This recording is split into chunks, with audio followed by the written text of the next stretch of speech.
ఉచితం పేరిట ఇసుకను దోచేస్తున్నారు. మా హయాంలో సంవత్సరానికి 750 కోట్లు రాష్ట్ర ఖజానాకు ఆదాయం వచ్చింది. ఈరోజు రాష్ట్ర ఖజానాకు 0 రూపాయి రావడంలో ఆదాయం, రేటు మాత్రం మా హయాం కన్నా డబుల్ రేటుకి అమ్ముతున్నారు. మట్టిని దోచేస్తున్నారు.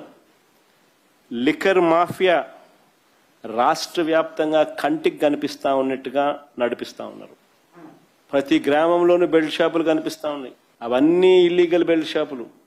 ఎక్కడైనా కూడా ఆ బెల్ట్ షాపులలో ఎంఆర్పి కన్నా ఎక్కువ రేటుకి అమ్ముతున్నారు. ఇల్లీగల్ పర్మిట్ రూములు నడుపుతున్నారు. అక్కడ ఎంఆర్పి కన్నా ఎక్కువ రేటుకి అమ్ముతున్నారు. కళ్ళ ఎదుటే కనిపిస్తూ ఉన్నాయి. రాష్ట్రానికి రావాల్సిన ఆదాయం తగ్గుతోంది. మీకు మీ మాఫియాకు ఆదాయం పెరుగుతోంది. సిలికా, క్వాడ్స్, లాటరైట్ అన్నీ దోచేస్తూ ఉన్నారు. రాష్ట్రానికి రావాల్సిన ఆదాయం తగ్గుతూ ఉంది. మీరు మీ ముఠా మీ మాఫియా ఆదాయాలు మాత్రం పెరుగుతూ ఉంది. అమరావతి పేరు మీద నిర్మాణాలు స్క్వేర్ ఫుట్ 10,000.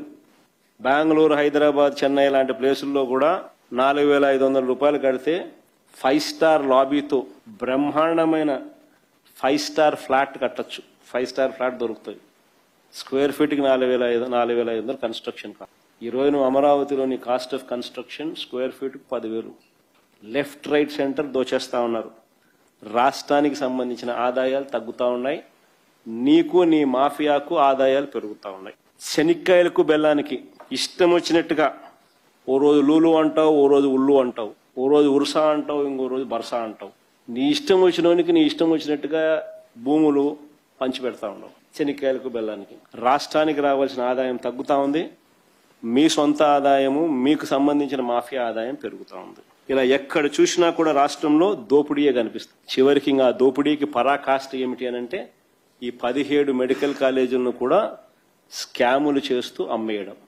ఇది క్లైమాక్స్, హైట్ ఆఫ్ కరప్షన్ అంటే ఇంకా ఇదే. నేను ఇవాళ చంద్రబాబు నాయుడు గారికి ఒకటే చెప్తా ఉన్నా, ప్రైవేటీకరణను మేము అడ్డుకుంటాం, అన్ని రకాల పోరాటాలు చేస్తాం.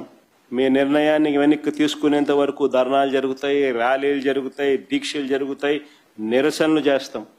నేను కూడా అక్కడక్కడ పార్టిసిపేట్ కూడా చేస్తా. అన్ని రకాలుగా దీన్ని అడ్డుకునే కార్యక్రమం, అడ్డుకునే ప్రయత్నం జరుగుతుంది. నేను ఒక్కనే కాదు, నేను రాష్ట్ర వ్యాప్తంగా రాష్ట్ర శ్రేయస్సు కోరే ప్రతి ఒక్కరికి కూడా పిలుపునిస్తా ఉన్నా. ప్రతి పార్టీకి కూడా పిలుపునిస్తా ఉన్నా. అందరూ కలిసి రండి అని కూడా అడుగుతా ఉన్నా. ఇది రాష్ట్రానికి సంబంధించిన ఆస్తులు. ఈ ఆస్తుల వల్ల ప్రజలకు జరిగే శాశ్వత మంచిని చంద్రబాబు నాయుడు తీసేసే ప్రయత్నం చేస్తా ఉన్నాడు. దీన్ని అడ్డుకునే కార్యక్రమంలో ప్రతి ఒక్కరూ కూడా ముందుకు రావాలని కోరుతాం. అందరం కలిసికట్టుగా దీన్ని వ్యతిరేకించే కార్యక్రమం ఖచ్చితంగా చేస్తాం.